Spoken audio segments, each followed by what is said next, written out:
Golden story time. Godavari జిల్లాలోని రామవరం అనే పచ్చని గ్రామంలో మణికంఠ అనే ఒక నిరుపేద అనాథ కుర్రాడు ఉండేవాడు. చదువుకోవడానికి స్తోమత లేక కడుపు నింపుకోవడానికి చిన్నప్పుడే ఊరు విడిచిపెట్టి వైజాగ్ వెళ్ళాడు. అక్కడ ఒక పెద్ద జమీందారు నడుపుతున్న గ్రాండ్ భోజనశాలలో అంట్లు తోమేవాడిగా చేరాడు. కానీ మణికంఠకు వంట చేయడం అంటే ప్రాణం. ఆ హోటల్లో ప్రధాన వంటగాడు వంట చేస్తుంటే మణికంఠ ఎంగిలి గిన్నెలు తోముకుంటూనే దూరం నుంచి వాసనలు పీల్చుకుంటూ ఏ మసాలా ఎంత వేస్తున్నాడో, మంట ఎలా పెడుతున్నాడో కళ్లతోనే చూసి వంట నేర్చుకున్నాడు. ఒకరోజు మణికంఠ పనిచేస్తున్న ఆ హోటల్కి కొంతమంది పెద్ద అధికారులు భోజనానికి వచ్చారు. కాని ప్రధాన వంటగాడు అనారోగ్యంతో రాలేదు. హోటల్ యజమాని కంగారు పడిపోతున్నాడు. అప్పుడు మణికంఠ ధైర్యం చేసి వంటగదిలోకి వెళ్ళాడు. ఎవరికీ చెప్పకుండా తన చేతి నైపుణ్యంతో స్వచ్ఛమైన నెయ్యి దట్టించి అద్భుతమైన చికెన్ దమ్ బిర్యానీ వండాడు. ఆ బిర్యానీ తిన్న అధికారులు ఆశ్చర్యపోయారు. ఈరోజు వంట అద్భుతంగా ఉంది అని ఓనర్ని పొగిడారు. హోటల్ యజమాని ఆనందంగా వంటగదిలోకి వెళ్లి చూస్తే అక్కడ అంట్లు తోమే మణికంఠ గరిటె పట్టుకుని ఉన్నాడు. ఏంట్రా, ఆ బిర్యానీ నువ్వు వండావా? అంట్లు తోమి సన్నాసివి, నీకు వంట ఎవరు నేర్పారా? అయ్యా, ప్రధాన వంటగాడు వంట చేస్తుంటే చూసి నేర్చుకున్నాను. ఈరోజు వంటోడు రాలేదని నేనే వండాను. తప్పుంటే క్షమించండి. ఓనర్కి సంతోషం కలగకపోగా విపరీతమైన ఈర్ష్య, కోపం వచ్చాయి. ఒక పేదవాడు అంట్లు తోమేవాడు ఇంత అద్భుతంగా వండితే నా పెద్ద వంటగాళ్ల పరువు ఏం కావాలి? రేపు వీడు నా నెత్తిమీద కూర్చుంటాడు అని అహంకారంతో రగిలిపోయాడు. ఏయ్, ఎంత ధైర్యంరా నీకు? నా హోటల్లో నా పర్మిషన్ లేకుండా పొయ్యి ముట్టుకుంటావా? ఈ రోజుతో నీ పని పోయింది. ఇక్కడి నుంచి వెళ్ళిపో. మణికంఠ కన్నీళ్లతో బతిమాలినా ఓనర్ కనికరించలేదు. గుండె బరువెక్కిన మణికంఠ పట్నంలో అంట్లు తోముతూ ఇప్పటి వరకు తను కష్టపడి సంపాదించుకున్న 100 రూపాయలు మాత్రం జేబులో పెట్టుకుని బాధగా తన సొంతూరు రామవరం చేరుకున్నాడు. ఊరికి వచ్చిన మణికంఠ ఇప్పుడేం చేయాలని ఒక రోజంతా తీవ్రంగా ఆలోచించాడు. మణికంఠ తనలో తాను, మన ఊళ్ళో జనాలు తినడానికి కనీసం ఒక్క మంచి హోటల్ కూడా లేదు. ఏదైనా రుచిగా తినాలంటే అంతా పట్నం వెళ్లాల్సిందే. నా దగ్గర ఉన్న ఈ 100 రూపాయలతో నేనే ఎందుకు ఒక చిన్న బండి పెట్టకూడదు? అతి తక్కువ రేటుకే అందరికీ మంచి రుచికరమైన బిర్యానీ వండి పెడితే బాగుంటుంది అనుకుని తన దగ్గర ఉన్న ఆ 100 రూపాయల పెట్టుబడితో ఊరి చివర ఉన్న ఒక పెద్ద మర్రి చెట్టు కింద చిన్న హోటల్ బండి పెడతాడు. తన దగ్గరున్న పాత మట్టి కుండల్నే శుభ్రంగా కడిగి వంటలకు సిద్ధం చేశాడు. అడవికి వెళ్లి ఎండుకట్టెలు తెచ్చి 3 రాళ్ల పొయ్యి పెట్టాడు. తన జేబులో ఉన్న ఆ డబ్బుతోనే కొద్దిగా బియ్యం, చికెన్, మసాలాలు తెచ్చాడు. మసాలాలు ఎక్కువగా వాడకుండా కేవలం ఉల్లి, పచ్చిమిర్చి, పుదీనా కట్టెల పొయ్యి మీద మట్టి కుండలో సహజంగా కుండ బిర్యానీ వండడం మొదలుపెట్టాడు. కుండ మూతికి అరటి ఆకు కట్టి దమ్ చేశాడు. మధ్యాహ్నం అయ్యేసరికి ఆ కుండలో నుంచి వచ్చిన పొగ, నెయ్యి వాసన ఊరంతా వ్యాపించింది. దారిలో వెళ్లే ఊరి జనాలు ఆ వాసన పీల్చి అక్కడే ఆగిపోయారు. అబ్బా, ఏంట్రా ఈ వాసన? ముక్కులు అదిరిపోతున్నాయి. ఒరే మణికంఠ, ఏంట్రా ఈ కొండలో కమ్మగా వండుతున్నావు? రండి సుబ్బయ్య మామ, కుండ బిర్యానీ రేటు చాలా తక్కువే. రుచి చూసి చెప్పండి. సుబ్బయ్య మరో 4 కూలీలు ఆకుల్లో ఆ బిర్యానీ తిన్నారు. మొదటి ముద్ద నోట్లో పెట్టుకోగానే వాళ్ల కళ్ళు ఆనందంతో పెద్దవయ్యాయి. ఆహా, ఒరే మణికంఠ, ఏముందిరా ఆ మట్టి కుండ కమ్మదనం, కట్టెల పొయ్యి పొగరుచి ఈ బిర్యానీకి భలే పట్టిందిరా. మాంసం మొక్క నోట్లో ఇట్టే కరిగిపోతుంది. పట్నంలో నవాబులు కూడా ఇంత రుచిగా తినరేమో. నిజమేరా సుబ్బయ్య, మసాలాలు తక్కువ, రుచి ఎక్కువ. రేపటి నుంచి మన భోజనం ఎక్కడే? రోజులు గడిచే కొద్దీ మణికంఠ బండి దగ్గర జనాలు క్యూ కట్టడం మొదలుపెట్టారు. వాడి తెలివితేటలు, పనితనం, పలకరింపు ఊరి జనాలకు పిచ్చపిచ్చగా నచ్చేశాయి. ఆ బండి దగ్గర రోజూ పండుగ వాతావరణమే. సర్పంచ్ కూతురు రాధ కూడా అప్పుడప్పుడు పేదలకు భోజనాలు కొనిపెట్టడానికి వచ్చి మణికంఠ కష్టపడే తత్వాన్ని చూసి మనసులోనే ఆరాధించడం మొదలుపెట్టింది. సరిగ్గా అదే సమయంలో సర్పంచ్ కొడుకు రిషి పట్నంలో పెద్ద చదువులు చదివి ఊరికి తిరిగొచ్చాడు. ఒకరోజు ఊరిలో వెళ్తుండగా మర్రి చెట్టు కింద జాతరలా ఉన్న జనాన్ని చూశాడు.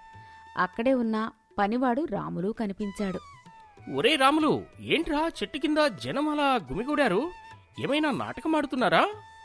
నాటకం కాదు రిషిబాబు, మన అనాథ కుర్రాడు మణికంఠగాడు మట్టి కుండలో బిర్యానీ చేస్తున్నాడు.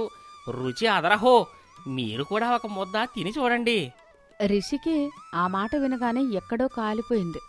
రిషి తనలో తాను, ఒక పేద సన్నాసి, చదువు లేనోడు, రోడ్డు మీద అడుక్కునేవాడు బండి పెట్టుకుని ఇంత బిజినెస్ చేస్తున్నాడా? నేను పట్నంలో బిజినెస్ చదువులు చదివొస్తే నాకంటే వీడికి ఈ ఊర్లో ఇంత పేరా? వీడి బండి ఎక్కడా ఉండకూడదు అనుకుని మరుసటి రోజు ఉదయం మణికంఠ వంట మొదలు పెడుతుండగా సర్పంచ్ మనుషులు రిషి అక్కడికి వచ్చారు. ఏయ్ మణికంఠ, ఈ స్థలం సర్పంచ్ గారిది. ఇక్కడ బండి పెట్టుకోవడానికి వీల్లేదు. మర్యాదగా బండి ఖాళీ చేసి వెళ్ళిపో, లేకపోతే సామాన్లు విసిరి కొడతాం. మణికంఠకు అర్థమైంది. వాడు ఏడవలేదు, ఎవరితోనూ గొడవ పడలేదు. మణికంఠ పేదవాడు కావచ్చు కాని పిచ్చివాడు కాదు, చాలా తెలివైనవాడు. అలాగే బాబు, మీరు స్థలం తీసుకోగలరు కానీ నా చేతి రుచిని లాక్కోలేరుగా అని చిరునవ్వుతో తమ మట్టి కుండలు పెట్టుకుని అక్కడి నుండి ఊరి చివరన ఉన్న మరో చెట్టు కింద ఎవరికీ అడ్డురాని ప్రదేశంలో మళ్లీ బండి పెట్టుకున్నాడు. రిషి మణికంఠ బండి ఉన్న చోట ఒక పెద్ద హోటల్ కట్టించి రిషి గ్రాండ్ భోజనశాల అని పెట్టాడు. పట్నం నుంచి ఖరీదైన వంటవాణ్ణి పెట్టుకున్నాడు. కాని మణికంఠ పాత చోట లేకపోయినా జనాలు వాడి వాసన పసిగట్టి ఊరి చివర వరకు నడిచి మరీ మణికంఠ బండి దగ్గరకే వెళ్లడం మొదలుపెట్టారు. తన పెద్ద హోటల్కి జనాలు రాకపోవడంతో రిషికి పిచ్చెక్కింది. మణికంఠను తొక్కేయడానికి ప్లాన్స్ వేయడం మొదలుపెట్టాడు. ఒరే రాములు, ఆ మణికంఠగాడి దగ్గర బిర్యానీ ₹1 కదా. రేపటి నుంచి మన హోటల్లో బిర్యానీ ₹0.50 అని దండోర వేయించండి. మరుసటి రోజు ఊర్లో దండోర వేశారు. జనాలు సగం రేటుకే కదా అని రిషి హోటల్కు వెళ్లారు. మణికంఠ బండి ఖాళీగా ఉంది. కాని రిషి హోటల్లో పరిస్థితి వేరు. రిషి ఎప్పుడూ లాభాల గురించి ఆలోచిస్తూ వంటవాళ్ల మీద కసురుకునేవాడు. ఏయ్, సగం రేటుకే ఇస్తున్నాం కాబట్టి అందులో నాసిరకం బియ్యం వేయండి, మసాలాలు తగ్గించండి, త్వరగా వండండి అని టార్చర్ చేసేవాడు. రిషి హోటల్లో బిర్యానీ తిన్న ఊరి జనాలు, చీచీ, ఏంటయ్యా రిషిబాబు ఈ వంట? బిర్యానీ అన్నావు, పేడ ముద్దలా ఉంది, ఉప్పు లేదు, కారం లేదు. అవునరా సుబ్బయ్య, కూర్చునే కుర్చీలు బాగుంటే కడుపు నిండుతుందా ఏంటి? సగం రేటుకే అని ఆశపడి వస్తే ప్రాణాలు తీస్తున్నాడు. దీనికంటే మన మణికంఠగాడి బిర్యానీకి ₹10 పెట్టినా తక్కువే. పదండ్రా, రేపటి నుంచి మళ్ళీ అక్కడికే పోదాం. ఒక్కసారి రిషి హోటల్లో తిన్నవాళ్లు మళ్ళీ ఆ హోటల్ వైపు కన్నెత్తి కూడా చూడలేదు. మళ్ళీ మణికంఠ బండి ముందు జాతర మొదలైంది. మణికంఠ కుండ మూత తీయగానే వచ్చే ఆ నెయ్యి వాసనకి రోడ్డు మీద వెళ్లేవాళ్లు కూడా ఆగి మరీ తినేవారు. రిషికి అవమానంతో రక్తం మరిగిపోయింది. ఈసారి తన తండ్రి పవర్ యూజ్ చేశాడు. ఊర్లో ఉన్న చికెన్ వ్యాపారిని, కిరాణా షావుకారిని తన దగ్గరకు పిలిపించాడు. ఆ మణికంఠగాడికి సరుకులు అమ్మడం పూర్తిగా ఆపేస్తే ఊర్లో వాళ్ళకి నా మీద అనుమానం వస్తుంది. కాబట్టి వాడికి సరుకులు అమ్మండి, కానీ వాడు కొనలేనంత రేటు చెప్పండి. చికెన్, బాస్మతి బియ్యం, మసాలాలు వీటన్నింటి ధరలను వాడికి మాత్రం 3 ఎక్కువగా చెప్పండి. ఇది నా ఆర్డర్. వ్యాపారులు భయంతో అలాగే అని తలూపారు. మరుసటి రోజు ఉదయం మణికంఠ తన దగ్గర ఉన్న కొద్దిపాటి డబ్బులు తీసుకుని మార్కెట్కి వెళ్ళాడు. ముందుగా చికెన్ వ్యాపారి దగ్గరకు వెళ్ళాడు. ఏంటి మణికంఠ బాబు, కోడి మాంసం కావాలా? ఈరోజు కిలో చికెన్ ₹5 అయింది. ఏంటి బాబాయ్, నిన్నటిదాకా కిలో ₹2 కదా, ఒక్క రాత్రిలో ఇంత ధర పెరిగిందేంటి? అంతే బాబు, సరుకు లేదు, కొనాలంటే కొను, లేకపోతే వెళ్ళు. అక్కడి నుంచి కిరాణా షావుకారు దగ్గరికి వెళ్ళాడు. బాస్మతి బియ్యం, మసాలాలు కావాలా? ఈరోజు రేట్లు డబుల్ అయ్యాయి మణికంఠ, పాత రేట్లకు నేను అమ్మలేను. మణికంఠ దగ్గర ఉన్న పెట్టుబడితో ఆ పెరిగిన ధరలకు సరుకులు కొనేంత స్తోమత లేదు. కాని ఇక్కడే మణికంఠ అసలైన తెలివి, నైపుణ్యం బయటపడింది.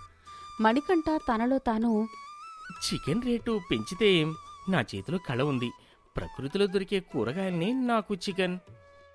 మణికంఠ తన ఇంట్లో రోజూ వండుకునే మామూలు రేషన్ బియ్యం తీసుకున్నాడు.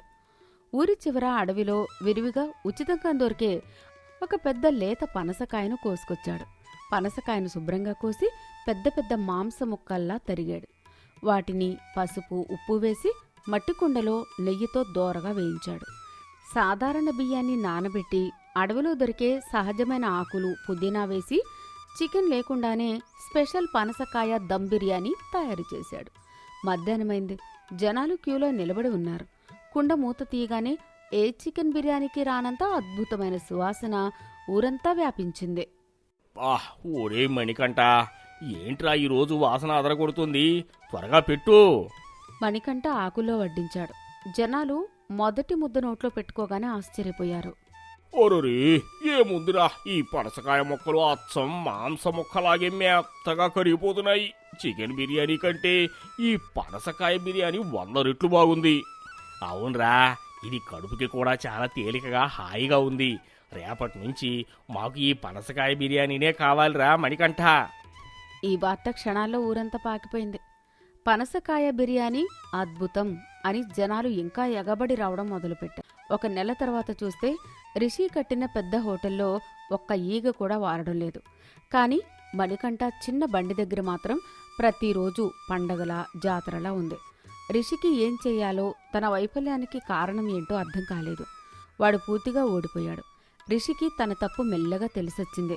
తన చెల్లెలు రాధ కూడా వచ్చి రిషితో అంది, అన్నా, వ్యాపారమంటే కోట్లు ఖర్చు పెట్టి హోటల్ పెట్టడం కాదు, తినేవాడి ఆకలి తీర్చడం, ప్రేమగా వడ్డించడం. ఆ మణికంఠ దగ్గర ఆ ప్రేమ ఉంది, నీ దగ్గర అహంకారం ఉంది. ఇప్పటికైనా నీ ఈగో పక్కన పెట్టు. ఒకరోజు రాత్రి అందరూ వెళ్ళిపోయాక రిషి ఒంటరిగా మణికంఠ బండి దగ్గరకు నడుచుకుంటూ వచ్చాడు. రిషి ముఖంలో అహంకారం లేదు, ఓటమి నేర్పిన వినయం ఉంది. రిషి వెళ్లి మణికంఠ ముందు నిలబడ్డాడు. నన్ను క్షమించు మణికంఠ. నా డబ్బు, నా చదువు, నా పలుకుబడి అన్నీ నీ తెలివి ముందు, నీ నైపుణ్యం ముందు ఓడిపోయాను. నేను నిన్ను తొక్కేయాలని చూశాను, కాని నువ్వు అంతకంతకు ఎదిగావు. నా హోటల్ ఎందుకు ఫెయిల్ అయిందో, నీ బండి ఎందుకు సక్సెస్ అయిందో నాకు అర్థం కావడం లేదు అని దీనంగా అడిగాడు. రిషిబాబు, ఇందులో ఏమీ లేదు. నువ్వు పట్నంలో కూర్చుని వ్యాపారం గురించి 100 పుస్తకాలు చదివావు. కానీ నేను అనాథగా రోడ్ల మీద పడి ఆకలితో పేగులు కాలుతున్నప్పుడు ఆ ఆకలి విలువ చదివాను. నా దగ్గర ఎక్కువ డబ్బులు లేకపోవచ్చు, నా బండి చిన్నది కావచ్చు, కానీ నేను నా చేతి వంట మీద 100% నమ్మకం ఉంది. నేను నా లాభం గురించి ఆలోచించి వండను, నా దగ్గరికి వచ్చేవాడి ఆకలి గురించి ఆలోచించి వండుతాను. రిషికి ఆ మాటలు గుండెల్లో గుచ్చుకున్నాయి. పుస్తకాల్లో దొరకని అతిపెద్ద పాఠం ఒక అనాథ నేర్పాడని అర్థమైంది. నువ్వు పేదవాడివి కాదు మణికంఠ, నాకంటే ఎంతో ధనవంతుడివి. రేపటినుంచి నా పెద్ద హోటల్కి నువ్వే ఓనర్, దాన్ని నువ్వే నడిపించు. మనం ఇద్దరం అందులో పార్ట్నర్స్. నీ వంట, నా పెట్టుబడి, ఏమంటావు? మణికంఠ సంతోషంగా ఒప్పుకున్నాడు. మరుసటి రోజు నుంచి మణికంఠ తన చేతి రుచితో ఆ హోటల్ను ఆ జిల్లాలోనే అతిపెద్ద వ్యాపారంగా తీర్చిదిద్దాడు. ఒక పేదవాడు, అంట్లు తోమేవాడు తన కష్టంతో 100 రూపాయల పెట్టుబడితో ఒక పెద్ద బిజినెస్కి ఓనర్ అయ్యాడు. మణికంఠ మంచితనం, నిజాయితీ చూసి సర్పంచ్ గారు మురిసిపోయారు. ఎవరి అభ్యంతరాలు లేకుండా తన కూతురు రాధాను మణికంఠకిచ్చి ఘనంగా పెళ్లి చేశాడు. అహంకారం ఓడిపోయింది. కష్టం మరియు ప్రతిభ గెలిచింది. నీతి, ఆకలి నేర్పే పాఠం. కష్టాలు, పేదరికం మనిషిని కృంగదీయవు, దాన్ని ఎదుర్కొనేలా మెదడుకు పదును పెడతాయి. వ్యాపారం అంటే కేవలం లాభాలు దండుకోవడం కాదు, వినియోగదారుడి మనసు, ఆకలి తెలుసుకుని ప్రేమతో సేవ చేయడం. కేవలం పుస్తక జ్ఞానం, డబ్బు ఉన్నంత మాత్రాన విజయం వరించదు. నైపుణ్యం, ఇంగిత జ్ఞానం ఉన్నవాడే నిజమైన